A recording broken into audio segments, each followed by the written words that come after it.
오늘 귀한 예배 가운데 주시는 말씀, 우리 거대한 파도 앞에서라는 제목으로 저 여러분 말씀 나누기를 원합니다. 여러분에게 큰 은혜 되시기를 원하고 삶에 적용하시는 말씀 되기를 원합니다. 여름입니다. 파도 타기 해보셨습니까? 저희 나라에서 서핑은 잘 안 하시는 것 같은데 꼭 한번 해보고 싶은 스포츠인데 이렇게 파도가 없는 줄 알았더니 우리나라의 해변에도 서핑하는 분들이 참 많다고 합니다. 이 파도가 이 바람 때문에 부는 줄 알았더니 그 지형적 영향이 굉장히 크다고 그래요. 그러니까 이 바닥이 어떻게 생겼느냐 이런 게 굉장히 큰 영향을 미친다고 합니다. 이 파도의 특징은 한 번 오고 끝나는 게 아니라 늘 연거푸 오게 되어 있습니다. 근데 그게 이제 파도의 특징이죠.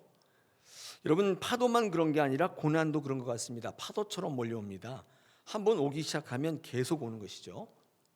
오늘 본문에서 이 거대한 파도 앞에 서 있는 이 온 몸으로 파도를 맞닥뜨리는 한 명의 성경적 인물이 소개되고 있습니다. 바로 여러분 잘 알고 계시는 다니엘입니다. 여러분, 우리는 이 다니엘의 인물을 통해서 하나님을 바라보며 또 하나님 앞에 주시는 말씀으로 우리의 교훈을 좀 삼기를 원합니다. 우리도 어쩌면 이 코로나라고 하는 이 거대한 파도 앞에 서 있습니다. 이 다니엘의 삶을 통해서 우리가 이 시대를 이겨나갈 지혜를 얻기를 원합니다. 우리 한번 주시는 본문을 통해서 한번 같이 살펴보기를 원합니다. 이 다니엘 앞에 거대하게 몰려오는 파도, 두 가지 형태로 몰려오고 있는 것을 본문을 통해서 확인할 수 있는데, 첫째가 이 삶의 영역에서, 또 하나가 신앙의 영역에서, 이 두 가지의 영역에서 이 다니엘 앞에 파도가 몰려오고 있습니다. 첫 번째, 이 삶의 영역에서 파도가 어떻게 몰려오는가? 이 정치적인 변혁인데 상황이 바뀌는 것입니다. 우리의 삶의 조건들과 상황이 바뀌는 것으로 이 파도가 몰려오는데, 더 정확히 말씀드리면 정치적인 변동이죠. 쿠데타가 일어났다든지 뭐가 상황이 확 바뀌는 것입니다. 이 정치적인 변혁이 일어나고 있습니다. 오늘 이 다니엘서는요, 이 배경은 정치적인 격동기를 배경으로 하고 있습니다. 이 다니엘은 지금 거대한 정치적인 파도, 계속 몰려드는 이 정치적인 파도 앞에 서 있다고 볼 수 있습니다.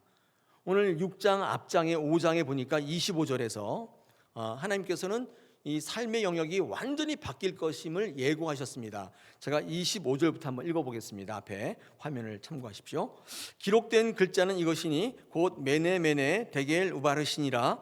그 글을 해석하건대 메대는 하나님이 이미 왕의 나라의 시대를 세워서 그것을 끝나게 하셨다 하며, 데겔은 왕을 저울에 달아보니 부족함이 보였다 하며, 베레스는 왕의 나라가 나뉘어서 메대와 바사 사람에게 준바되었다 함이니라 하니, 이렇게 말씀하고 있습니다. 이게 지금 무슨 말이냐면, 다니엘에게 지금 네가 살고 있는 삶의 영역에서 이 환경이 완전히 바뀔 것을 예고하고 계시는 것이죠. 여러분, 이 메네라고 하는 말이 무슨 말이냐면, 이 메네는 세어본다는 뜻입니다. 근데 메네 했으니까 두 번 세어보는 거잖아요. 그러니까 심사숙고해서 여러 번 따져보았다는 뜻이죠. 여러분, 이 데케르라고 하는 단어는 뭐냐면 달아봤는데 부족함이 있다, 그런 뜻입니다. 하나님이 저울이 있으신데 아마도 이렇게 달아보시는 것 같아요. 달아봤더니 이 바벨론이 이게 좀 적당치 않다, 아마 이렇게 보신 것 같습니다. 우바르신이란 뜻은 돌로 쪼개서 나누었다, 그런 뜻입니다. 돌로 쪼개서 치워버렸다, 이게 이 바벨론이 둘로 나눠진다, 그런 뜻입니다. 이 베레스라고 하는 단어인데 우바르신이라고 했는데 베레스라고 말을 쓴 것은, 이 베레스는 이 파르신의 단수 형태가 똑같은 얘기예요. 이게 우바르신은 돌로 이렇게 쪼개서 나누듯이 바벨론을 두 개로 완전히 쪼개시겠다, 근데 그런 얘기죠. 이 말씀이 무슨 말씀이죠? 이 당대의 최고의 제국이었던 이 바벨론이 이제 무너진다는 뜻 아닙니까? 이런 삶의 이 변동이 어디 있어요? 천하의 강대국 바벨론이 무너지고 이 메대와 파사라고 하는 두 나라로 나라로 갈라지게 된다. 새로운 나라가 생길 것이다. 이렇게 지금 다니엘이 예고하고 있는 것입니다. 엄청난 파도죠. 집채만한 파도가 지금 몰려오고 있는 것입니다. 여러분, 이 다니엘이 지금 있는 이 시대는 지금 바벨론 시대입니다. 이런 바벨론, 그러면 아수르가 멸망하고 세워진 나라가 바벨론인데, 여러분이 잘 아시는 바벨론 왕이 대표적인 왕이 느부갓네살이죠. 느부갓네살. 이런 느부갓네살 그 다음이 이 나보니투스라고 해서 그 아들인데 그 아들은 성경에 잘 안 나타나 있고, 그다음에 오늘 이 바벨론의 마지막 왕 벨사살이라고 하는 왕이 그 정치 체제에서 이 다니엘이 총리를 하고 있었던 것이죠. 근데 지금 바벨론이 멸망하고 메대와 바사라고 하는 다른 나라가 생긴다는 거예요. 예를 한번 들어드리면 미국이 지금 멸망하고, 그죠? 어떤 두 나라로 갈라지게 된다. 여러분 이런 뉴스가 있다고 해보십시다. 이거 어떨까요? 상상을 할 수가 없겠죠. 지금 거대한 변혁 앞에 지금 다니엘은 서 있는 것입니다. 여러분 다니엘은 이 바벨론이라고 하는 나라의 지금 총리인데, 이 바벨론이 멸망하고 메대와 파사라는 다른 나라가 생기면 제일 먼저 이게 숙청당할 인물이 누구죠? 바로 총리 아닙니까? 제2인자. 제일 먼저 몸을 떨어야 되고 두려워해야 되고 걱정과 염려가 넘쳐나야 되는 인물이 바로 이 다니엘입니다. 이 정치적인 거대한 파도 앞에서 다니엘은 어떻게 할까요? 어떻게 할까요? 근데 여러분 다 알고 계시겠지만 이런 정치적인 이 파도 앞에서 다니엘은 소멸되는 게 아니라 오히려 성장하고 부흥을 이루는 인물로 기록되고 있습니다. 놀랍죠? 우리는 지금 코로나라고 하는 거대한 파도 앞에 있는데 이게 우리를 다 침몰시킬 거다. 우리는 큰일 났다. 이렇게 생각하고 있지만 어쩌면 이 다니엘도 똑같은 파도 앞에 서 있었는데 그는 오히려 그런 거대한 파도 앞에서 성장하고 부흥하는 인물이었던 것입니다. 그가 어떻게 이런 거대한 파도 앞에서 살아남을 수 있었을까? 이 삶의 영역에서의 파도를 우리가 어떻게 바라봐야 될까? 여러분 다니엘은요 오늘 주시는 본문에서 이 삶의 영역에 다가오는 파도 앞에 이기는 비결이 하나 있었습니다. 오늘 본문에 찾아보면 제가 결론을 미리 말씀드리면 원칙을 지키는 삶이라고 말씀드릴 수 있습니다. 여러분 거대한 파도 앞에 우리의 삶의 영역에 다가오는 파도 앞에 우리가 승리하는 방법이 하나 있는데 하나님 앞에서의 원칙을 갖는 일입니다.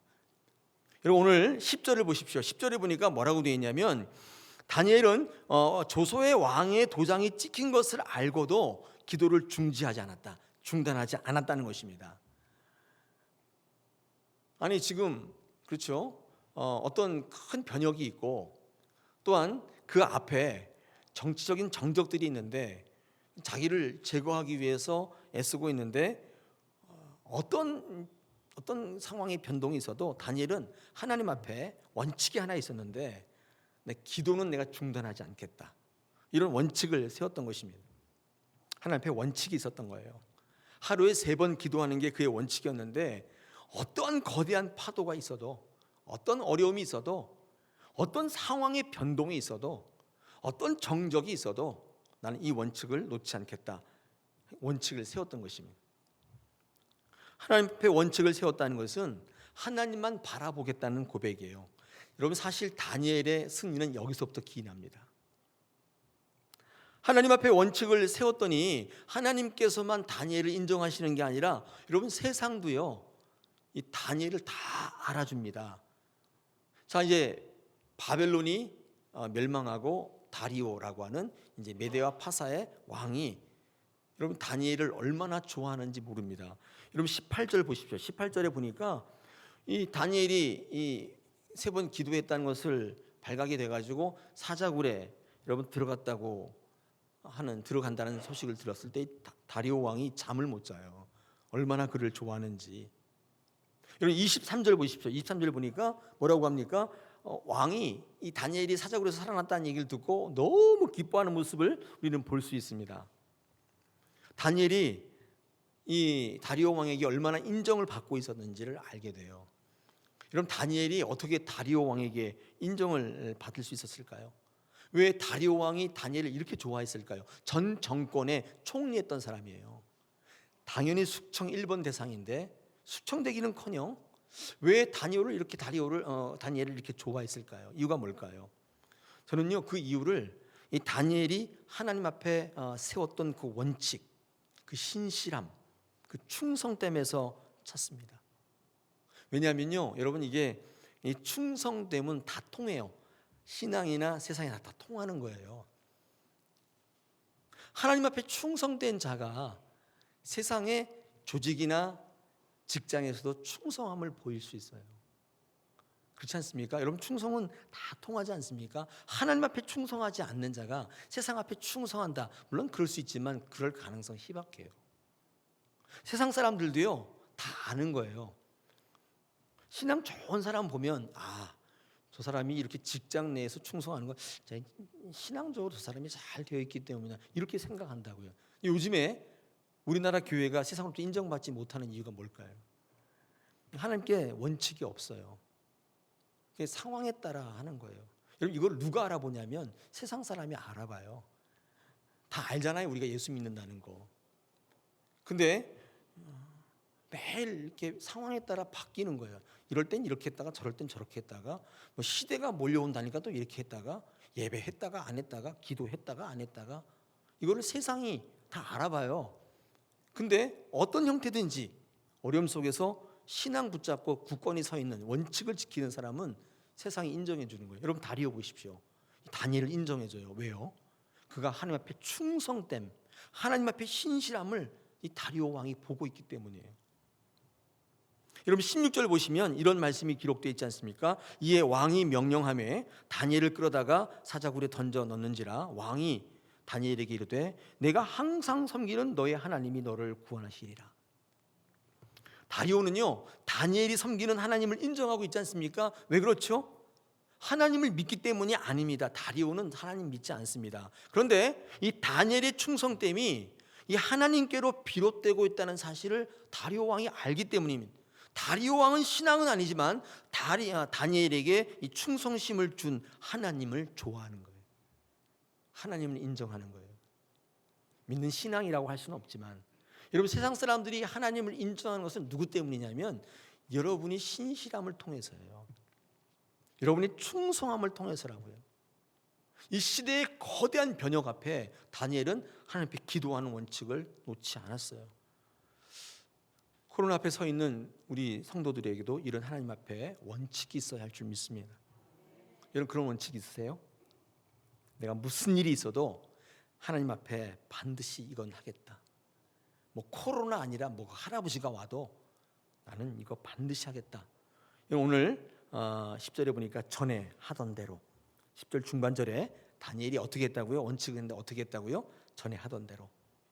뭐 정권이 바뀌든지 시대가 어떻게 되든지, 뭐 죽인다고 위협을 하든지 관계없이 다니엘은 전에 하던 대로 원칙을 지켰다는 거예요.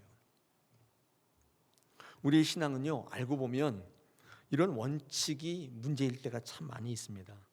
하나님 앞에 원칙을 세우고 여러분 그것을 지키는 삶을 한번 살아보십시오. 아무리 거대한 파도라도 여러분 침몰치 못해요. 여러분 이렇게 가라앉게 못한단 말이죠. 오늘 이 다니엘의 위대성을 여기서 발견하게 되는 것입니다. 이런 다니엘이 왜 위대하냐면요, 그래도 정치적 2인자잖아요. 전 정권 때부터 인맥이 있잖아요. 사실은 정적들이 다니엘을 죽이려고 할 때 여러분 다니엘이 그거 자신이 갖고 있는 정치력으로 못 막았을까요? 한번 제가 상상해 봤어요. 아니 30일 동안 기도하지 못하게 하는 이런 금령을 만들 때 다니엘이 가만히 있을 수 있었겠나요? 이런 음모를 다니엘이 갖고 있는 정치력으로 풀 수 없었겠나요? 저는 그렇지 않다고 봅니다. 얼마든지 할 수 있었을 거예요. 근데 여러분, 이 다니엘은요 하나님께 원칙을 세운 사람이잖아요. 이런 정치적인 싸움을 싸우지 않고 영적 싸움으로 가져가요. 이게 하나님을 원칙으로 하는 사람들의 삶의 모습이에요. 그래, 너 나를 죽이려고 해? 내가 어떤 사람인 줄 아냐? 그런 게 아니에요. 하나님의 영적인 싸움으로 돌리는 것입니다. 여러분, 영적 싸움은 하나님께 맡긴다는 뜻입니다. 하나님께서 해결해 주신다는 것을 믿는다는 뜻이에요. 여러분, 기도를 삶의 원칙으로 삼을 때 주는 유익이 있는데, 그것은 뭐냐면 많은 현상들을 사회 현상으로, 정치 현상으로 보는 게 아니라 하나님과의 관계 속의 영적 전쟁으로, 영적 싸움으로, 영적 관계로 보고 있다는 유익이 있어요. 이걸 뭐라고 하냐면 영적 내공이라고 부릅니다. 여기 앞에 화면 보십시오. 여러분, 이런 영적 내공은요 다른 말로 성령의 내주하심인 것입니다. indwelling power라고 하는, 성령께서 내 안에 있으면 이런 내공이 생기는 거예요. 시각이 열리고 관점이 바뀌는 거예요. 여러분, 깊은 해저에서 물고기들이 잘 살지 않습니까? 이 어떻게 잘 사는가? 이 깊은 해저에서 수압이 엄청나잖아요. 이 잠수함도 이 특수하게 안 만들면 심저에서 이제 줄어드는데, 이런 보들보들한 그 물고기가 해저에서 잘 사는 이유가 이 밖으로부터 오는 수압과 더불어 이 물고기 내부의 수압이 크거나 같기 때문이래요. 그렇지 않으면 터져버리겠죠. 물고기가 그 심저에서 힘에 잘 사는 이유는 외부의 압력과 내부의 압력이 같은 거예요. 여러분, 거대한 파도는 엄청난 외부의 압력입니다. 코로나 우리에게는 엄청난 압력일 수밖에 없어요.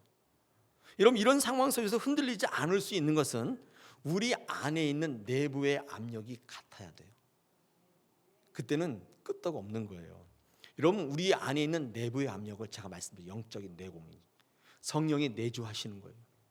내 결단과 내 판단 갖고는 안 돼요. 그거 갖고는 비교도 안 되기 때문에 터져버리는 거예요. 근데 성령이 내주하시는 능력은 그것을 막아내는 거예요. 사랑하는 여러분, 이 삶의 영역에 몰아닥치는 거대한 파도 어떻게 이길 수 있어요? 하나님 앞에 원칙을 세우셔야 돼요. 앞으로 코로나가 더 끝내줄 거래요. 더 끝내주는 압력으로 다가올 겁니다. 어떻게 하시겠어요? 여러분의 의지로, 여러분의 조심성을 가지고 절대 안 될 겁니다. 하나님 내 안에 내주하셔서 영적인 내공이 있지 않으면, 성령께서 여러분 다스리지 않으시면, 말씀이 여러분 안에 있지 않으면 이 어려운 시대에 침몰할 겁니다. 지금 엄청난 파도가 여러분의 삶의 영역에 불어 닥치고 있는 것입니다. 자, 이 거대한 파도는요, 삶의 영역에만 불어닥치는 게 아니라 연거푸 온다 그랬잖아요. 지금 신앙의 영역에도 불어닥치고 있는 것입니다. 이 두 번째, 다니엘 앞에 몰려온 거대한 파도, 두 번째는 이 신앙에 대한 도전으로 다가옵니다.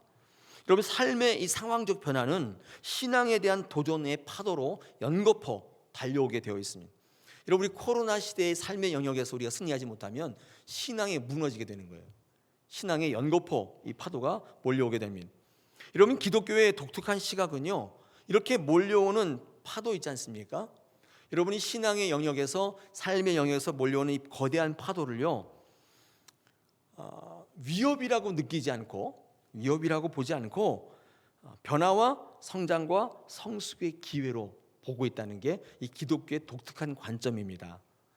기독교는 그렇게 인식해요. 여러분을 침몰하기 위해서 다가오는 파도를 우리의 위협이나 위기로 여기지 않고 오히려 우리가 변화와 성숙과 성장이 될 수 있는 기회로 보고 있다는 게 독특한 시각입니다. 정말 기독교를 제대로 믿으시면 이런 영적인 내공이 있을 수밖에 없어요. 요즘에 이 코로나와 관련된 기독교 영성가들의 분석과 전망을 내놓는 책들이 많이 나오고 있습니다. 저도 여러 권을 지금 보고 있는데, 특별히 그 중에 주목할 만한 책이 하나 있는데, 이 콜롬비아 신학교의 구약학 교수인 월터 브루그만이라는 이 교수님이 쓴 책인데, 다시 춤추기 시작할 때까지, 그런 책이 있습니다. 뭐 어렵지 않은 책인데 한번 여러분들 읽어보시면 좋을 것 같아요. 여기서 이 코로나 바이러스를 거대한 파도로 규정합니다. 근데 참 재미있는 게 있어요. 이 교수님이 이 파도를 어떻게 두 가지 관점이 있습니다. 여러분, 파도는요, 두 가지의 관점이 있대요. 첫째가 이 파괴적인 개념이 있어요. 쓰나미예요, 쓰나미. 쓰나미 한번 불어제끼면 다 쓸고 나요. 하나도 안 돼, 초토화되는 거예요. 그런 파도의 개념으로 우리가 인식할 수도 있지만, 또 하나의 개념이 있는데 생산적 개념이 있다는 거예요. 이 조력발전소 한번 생각해 보십시오. 파도가 클수록 생산력이 커지는 거예요. 우리 기독교의 관점은 쓰나미로 여기는 게 아니라 이 조력으로 여기는 것입니다. 쓰나미는 모든 거 다 쓸고 나가잖아요, 그냥. 여러분, 일본에 이렇게 했던 그 쓰나미 영상 한번 보십시오. 유튜브에 있는데 시커먼 그 해저에 있는 게 다 끌고 올라와서 넘치는데 두렵더라고. 엄청 막 다 쓸고 내려가요. 월터 브루그만은 이 파도를 파괴적 관점이 아니라 생산의 성장의 관점에서 보고 있습니다. 여러분, 이것은요, 이 학자만의 관점이 아니라 성경의 관점입니다. 이 기독교는 2000년 교회사 가운데 수많은 파도를 경험했습니다. 그런데 파괴되거나 소멸되는 것처럼 보였지만 결단코 소멸되지 않고 그 생명력을 이어오고 오히려 성장을 이루어 왔습니다. 한 번도 쓰나미로 경험한 적이 없어요. 수많은 사회 변혁을, 산업 변혁을, 정치적 변혁을 겪어왔지만 한 번도 소멸된 적이 없어요.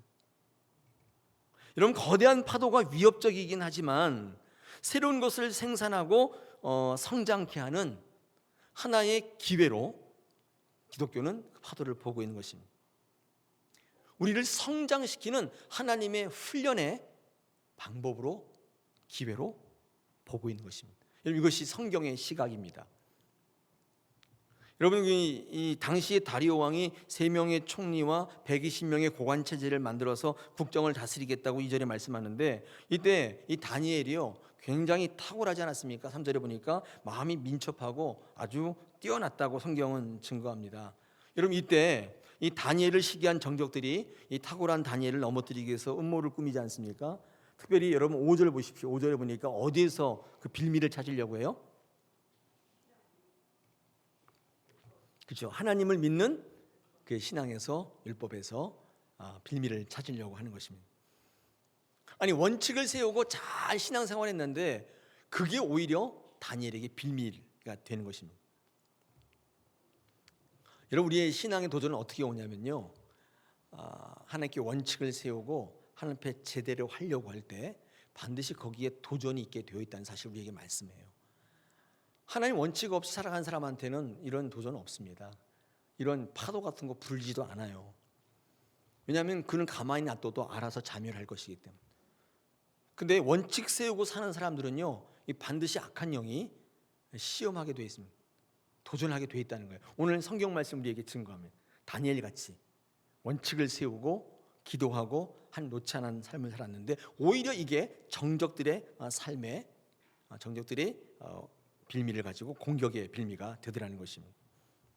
그러므로 우리 신앙의 영역에서 이 거대한 파도는 어떻게 다가오냐면요, 영적인 전쟁으로 다가오는 것입니다. 여러분, 우리 코로나 시대 때 여러분 지금 삶은 지금 너무 어렵지만 신앙의 부분은 어떻습니까? 일종의 전쟁 아닙니까? 전쟁 아니에요? 내가 이 코로나를 통해서 정말 성장하느냐, 넘어서느냐, 아니면 여기에 굴복하느냐, 이런 문제, 사실은 싸움의 문제예요. 전쟁을 하는 것입니다.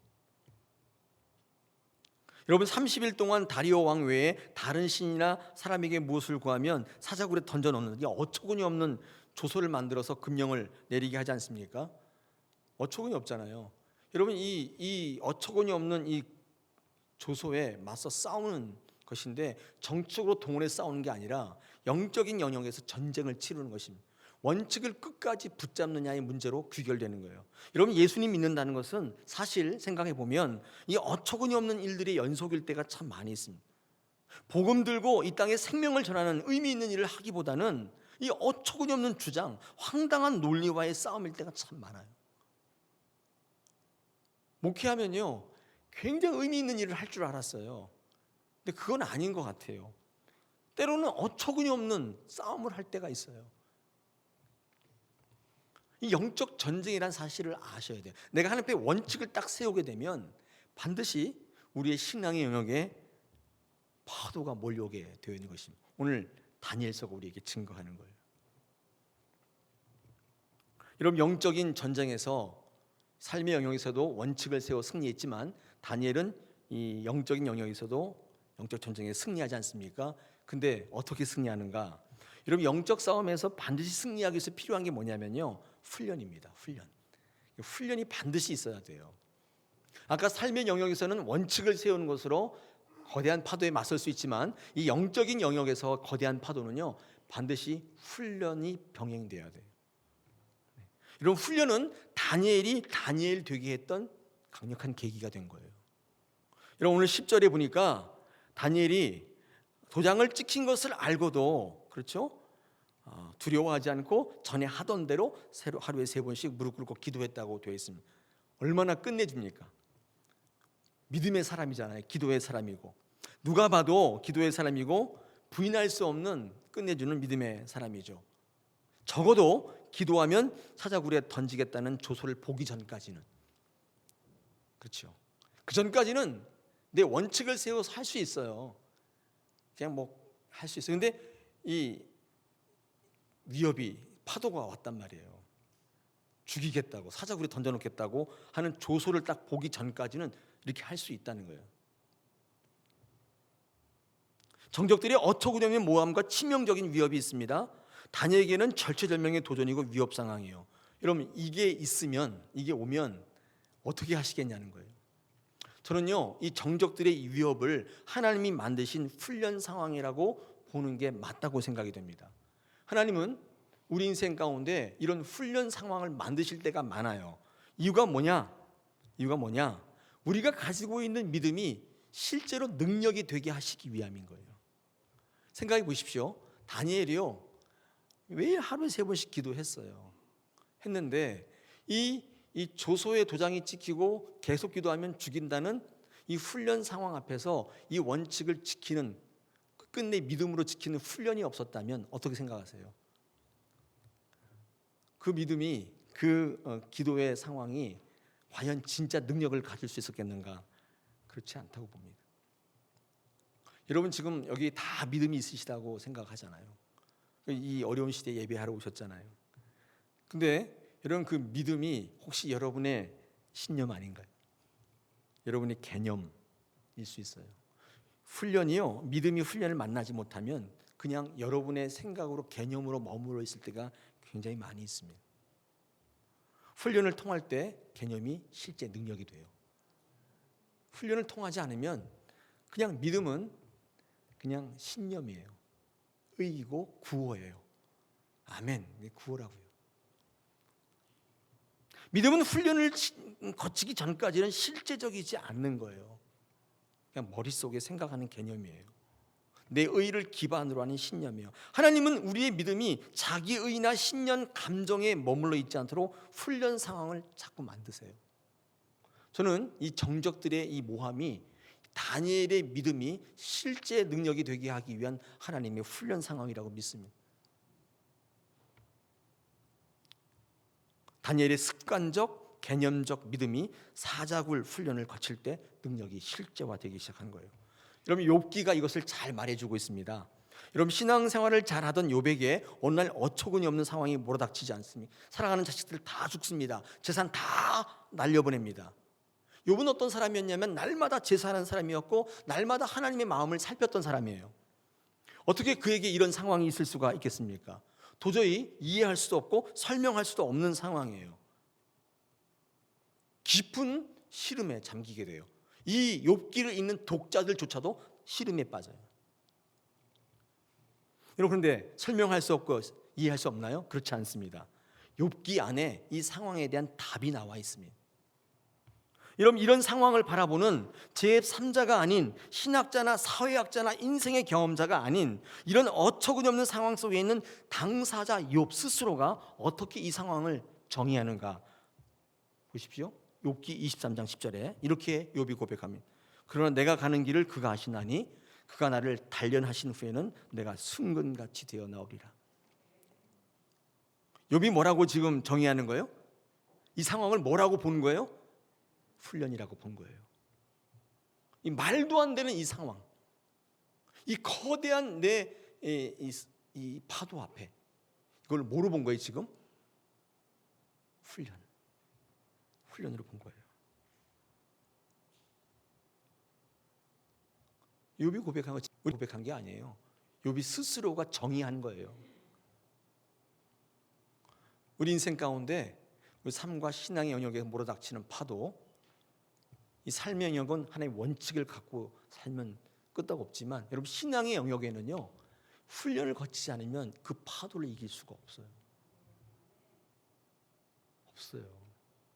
여러분이 갖고 있는 개념 가지고 할 수 있는 게 아니에요. 훈련이 그렇게 중요한 거예요. 우리 다사랑교회가 훈련 받기를 자처하셔야 돼요. 제가 어떤 글을 읽었는데 뭐 재밌어서 한번 소개해드리겠습니다.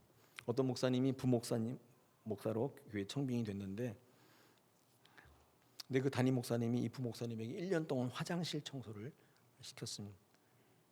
근데 몇 번을 했는데 하다 보니까 조금 이거 내가 왜 이걸 해야 되지? 그런 생각을 이제 하게 된 거예요.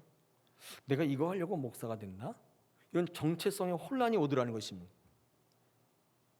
그래서 어렵게 신학하고 다니던 직장 다 그만두고 신학해서 복음 증거하고 생명 살리려고 신학하고 목사가 됐는데, 그래서 첫 부목사 사역지로 왔는데 1년 동안 화장실 청소만 시키니까 내가 이게 뭐 하는 거지? 그런 생각이 당연히 들겠죠. 목사님을 고민 끝에 찾아갔으니 저 이러려고 목사한 거 아닌데 저게 합당한 일을 시켜주십시오, 이렇게 요구했답니다.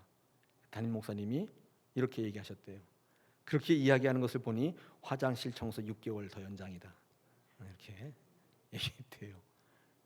혹 뒤로 갔다가 혹 붙였는데, 그러면서 이 담임 목사님이 이렇게 얘기하시더래요. 내가 원치 않는 곳에서의 목회 훈련이 없으면 내가 원하는 곳에서의 목회를 감당할 수 없다. 제가 그거 있는데 충격이었어요. 다시 한번요. 내가 원치 않는 곳에서의 훈련이 없으면 내가 원하는 신앙을 얻을 수 없다, 인 거예요. 우리 교회가 잊고 있는 게 있다면 뭘까요? 우리 신앙생활 할 때 이 코로나 시대 거대한 파도 앞에서 우리가 잊고 있는 게 있다면 뭘까요? 말이 난 김에 하나 더. 이건 전에 한번 새벽기도 때 한번 얘기했던 것 같은데, 노숙자 목회, 빈민 목회를 목표로 이 목회하시는 목사님이 계신데, 이제 이 목회를 하려고 목사님이 되신 거예요. 이제 목회하기 전에 직장에 있을 때, 세상에서 할 때 돈 많은 사람들을 보면서 부자들, 특히 이 부자 교회들이 이렇게 하는 거 보면서 돈에 의해서 움직이는 세상과 교회를 바라보면서 너무 실망을 많이 하고, 내가 목사가 되면 소외된 사람들을 위해서 낮은 곳에 목회를 하리라, 이렇게 결단하고 신학하고 목사가 된 거예요. 그래서 서울역 앞에 노숙자 이런 분들을 섬길 수 있는 목회 공동체를 만들어서 해야 되는데, 여러분 아시다시피 여러분 목사님이 이렇게 안수 받으려면 이렇게 전임으로 훈련을 2년 받아야 돼요.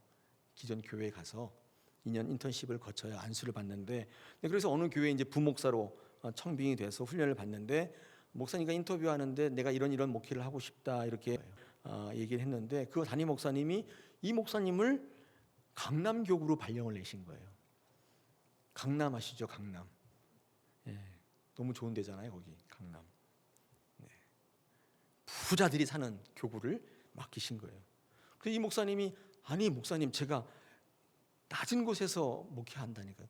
좀 어려워하시는 분들, 이런 분들을 위해서 섬길 수 있는 자리로 보내주시면 안 됩니까? 이렇게 말씀드렸답니다. 그때 담임 목사님이 그 목사님에게 이렇게 말씀하셨대요. 부자를 알지 못하면 빈민 목회를 할 수 없다. 부자를 알지 못하면 빈민 목회를 하는 게 아니라 부자를 향한 공경 목회, 비난 목회, 타도 목회를 하게 된다. 반드시 부자 목회 훈련이 있어야 한다. 부자까지도 품을 수 있는 가슴이 되지 않으면 절대로 빈민 목회 할 수 없을 거다. 어떠세요, 여러분? 한 곳으로 치우치는 것은 이렇게 위험한 일이죠. 여러분, 우리 신앙의 영역에 다가오는 거대한 파도, 이걸 이기려면 훈련하셔야 돼요. 영적 전쟁에서 승리하는 방법은 훈련밖에 없는 거예요.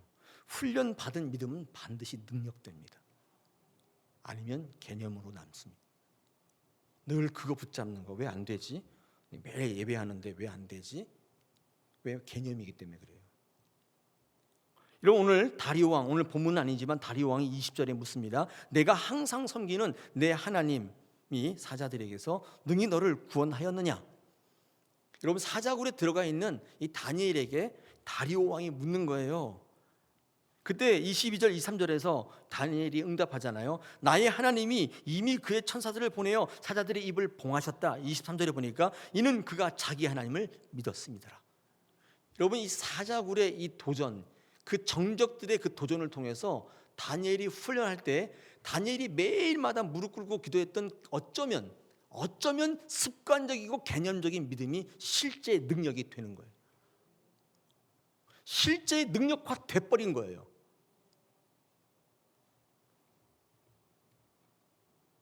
여러분, 하나님이 여러분 기도할지 않습니다. 답해 주세요.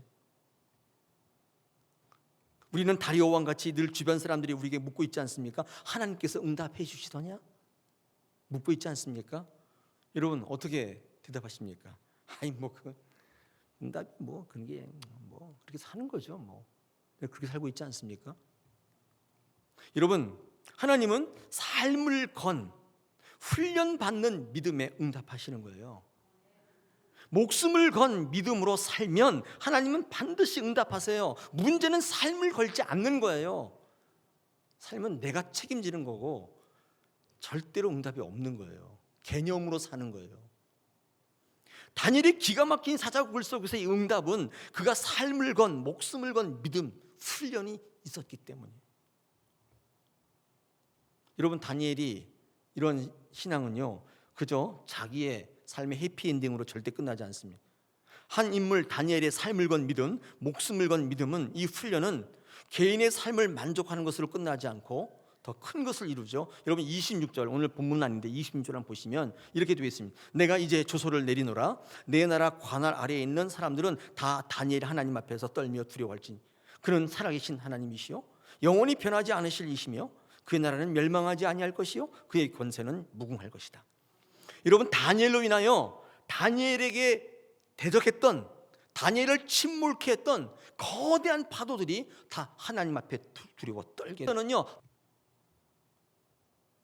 이런 모습까지 이르게 하시는 거예요. 다니엘서는요, 다니엘 한 인간의 신앙 성공기가 아니에요. 이 시대에 거대한 파도 앞에 두려워하며 하나님 앞에 원칙 세우지 못하고 훈련받기를 거절하는 두려움에 떨는 많은 사람들이 주시는 하나님의 말씀인 것입니다. 하나님은 믿음으로 살기로 결단하는 저와 여러분을 통해 온 세상이 하나님의 다스림 아래 있도록 세상을 바꾸실 계획을 갖고 계세요. 할렐루야. 그런 세상을 주기를 원하시는 거예요. 그 세상이 바뀌어서 하나님을 대적하고 예배하지 않고 그런 세상을 만드실 하나님이 아니라 그 말이에요. 이게 올바른 시대 판세를 읽는 각도예요. 이런 페이스북의 창업자인 마크 저크버그라는 사람 알고 계시죠? 이 사람이 딸을 처음 낳고요, 너무 감사해서 무려 52조를 사회에 기부했습니다. 얼마라고요? 52조. 놀라운 사실이죠. 제가 그 신문 기사를 볼 때 이거를 딸에게다 주지 왜 기부를 할까? 왜 그랬을까요? 우리 같으면 그냥 그 큰 돈을 딸에게 주었을 텐데. 그러나 마크 저크버그는 이런 생각을 갖고 있었답니다. 더 큰 것을 딸에게 물려주고 싶은 것? 욕심? 기사가 그렇게 났어요. 더 큰 것을 딸에게 물려주고 싶은 것, 더 큰 것. 그게 뭘까요? 52조가 아니라 그 딸에게 좋은 세상을 물려주고자 했던, 좋은 세상을 통째로 52조를 딸에게 주는 게 아니라 세상이 바뀌기를 원했던 거예요. 제가 그 기사를 읽는데 뇌가 서늘해지는 느낌이에요. 딸이 살아갈 이 세상을 더 좋게 만들고 싶었던 아빠의 생각. 여러분, 마크 저크버그가 하나님보다 더 뛰어난 건 아닐 텐데 하나님께서 여러분에게 주시고 싶은 세상은 어떤 걸까요? 코로나 때문에 하나님도 예배하지 않고 어떻게 변하고 그런 세상일까요? 더 좋은 세상, 하나님께서 여러분에게 주고 싶지 않으실까요? 오늘 우리 이 시대에 우리 앞에 있는 거대한 파도 앞에서 여러분 어떻게 하셔야 될까요? 삶의 영역에서, 신앙의 영역에서 어떻게 할까요? 오늘 이 사실을 깊이 묵상하면서 앞으로 우리의 행보를 결정해야 될 때인 것입니다. 오늘날 네가 섬길 신을 택하라. 언제까지 머뭇머뭇거리느냐, 이 말씀 우리에게 하시는 것 같습니다. 사랑하는 여러분, 우리는 반드시 승리할 줄 믿습니다. 거대한 파도 앞에 서 있지만 하나님의 놀라우신 뜻을 기억하십시오. 삶의 영역에서, 신앙 영역에서 승리하시는 저와 여러분 되기를 원합니다.